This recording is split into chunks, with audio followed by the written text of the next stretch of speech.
Charlotte's Web by E.B. White. Pictures by Garth Williams. Chapter 1. Before Breakfast. "Where is Papa going with that axe?" said Fern to her mother as they were setting the table for breakfast. "Out to the hog house," replied Mrs. Arabelle. "Some pigs were born last night." "I don't see why he needs an axe," continued Fern, who was only 8. "Well," said her mother, "one of the pigs is a runt. It's very small and weak, and it will never amount to anything. So your father has decided to do away with it." "Do away with it?" shrieked Fern. "You mean kill it? Just because it's smaller than the others?" Mrs. Arabelle put the pitcher of cream on the table. "Don't yell, Fern," she said. "Your father is right. The pig would probably die anyway." Fern pushed a chair out of the way and ran outdoors. The grass was wet and the earth smelled of springtime. Fern's sneakers were sopping by the time she caught up with her father. "Please don't kill it," she sobbed. "It's unfair." Mr. Arabelle stopped walking. "Fern," he said gently, "you will have to learn to control yourself." "Control myself?" yelled Fern. "This is a matter of life and death, and you talk about controlling myself?" Tears ran down her cheeks, and she took hold of the axe and tried to pull it out of her father's hand. "Fern," said Mr. Arabelle, "I know more about raising a litter of pigs than you do. A weakling makes trouble. Now run along." "But it's unfair," cried Fern. "The pig couldn't help being born small, could it? If I had been very small at birth, would you have killed me?" Mr. Arabelle smiled. "Certainly not," he said, looking down at his daughter with love. "But this is different. A little girl is one thing, a little runty pig is another." "I see no difference," replied Fern, still hanging on to the axe. "This is the most terrible case of injustice I ever heard of." A queer look came over John Arabelle's face. He seemed almost ready to cry himself. "All right," he said. "You go back to the house and I will bring the runt when I come in. I'll let you start it on a bottle, like a baby. Then you'll see what trouble a pig can be." When Mr. Arabelle returned to the house half an hour later, he carried a carton under his arm. Fern was upstairs changing her sneakers.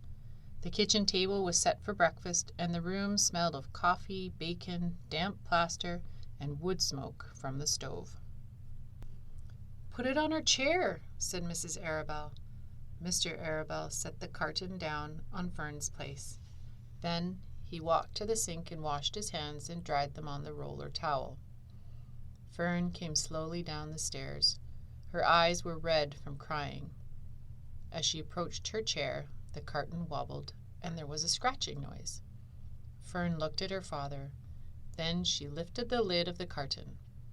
There, inside, looking up at her, was the newborn pig. It was a white one. The morning light shone through its ears, turning them pink. "He's yours," said Mr. Arabelle, "saved from an untimely death, and may the good Lord forgive me for this foolishness." Fern couldn't take her eyes off the tiny pig. "Oh," she whispered, "oh, look at him. He's absolutely perfect." She closed the carton carefully. First she kissed her father, then she kissed her mother.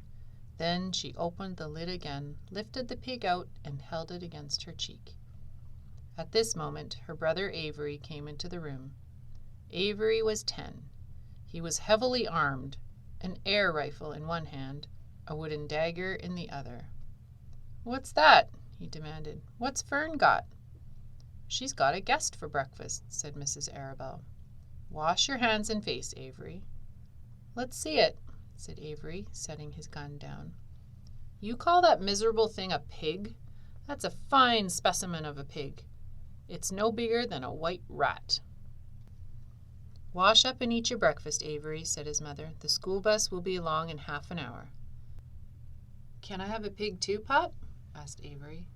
"No, I only distribute pigs to early risers," said Mr. Arabelle. "Fern was up at daylight trying to rid the world of injustice. As a result, she now has a pig." A small one, to be sure, but nevertheless a pig. It just shows what can happen if a person gets out of bed promptly. Let's eat. But Fern couldn't eat until her pig had had a drink of milk. Mrs. Arabelle found a baby's nursing bottle and a rubber nipple. She poured warm milk into the bottle, fitted the nipple over the top, and handed it to Fern. "Give him his breakfast," she said. A minute later, Fern was seated on the floor in the corner of the kitchen with her infant between her knees, teaching it to suck from the bottle. The pig, although tiny, had a good appetite and caught on quickly. The school bus honked from the road. "Run!" commanded Mrs. Arabelle, taking the pig from Fern and slipping a donut into her hand. Avery grabbed his gun and another donut. The children ran out to the road and climbed into the bus. Fern took no notice of the others in the bus. She just sat and stared out of the window, thinking what a blissful world it was and how lucky she was to have entire charge of a pig. By the time the bus reached school, Fern had named her pet, selecting the most beautiful name she could think of. "Its name is Wilbur," she whispered to herself. She was still thinking about the pig when the teacher said, "Fern, what is the capital of Pennsylvania?" "Wilbur," replied Fern dreamily. The pupils giggled. Fern blushed. Chapter 2. Wilbur. Fern loved Wilbur more than anything. She loved to stroke him, to feed him, to put him to bed. Every morning, as soon as she got up, she warmed his milk, tied his bib on, and held the bottle for him.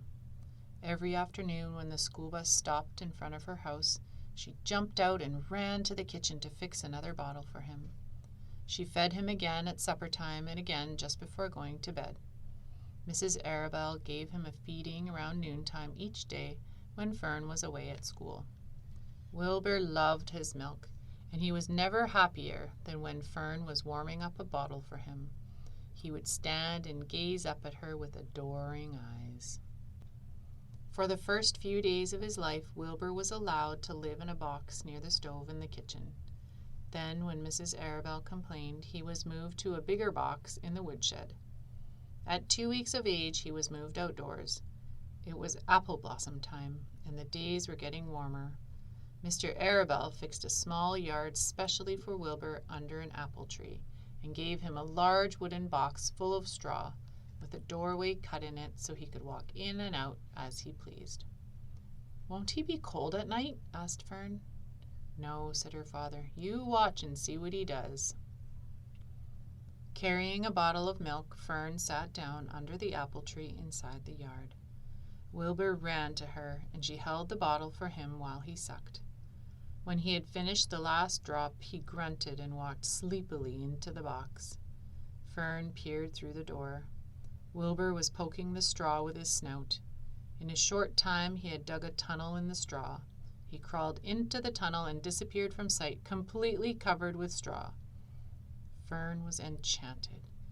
It relieved her mind to know that her baby would sleep covered up and would stay warm. Every morning after breakfast, Wilbur walked out to the road with Fern and waited with her till the bus came. She would wave goodbye to him, and he would stand and watch the bus until it vanished around the corner. While Fern was at school, Wilbur was shut up inside his yard. But as soon as she got home in the afternoon, she would take him out, and he would follow her around the place. If she went into the house, Wilbur went too.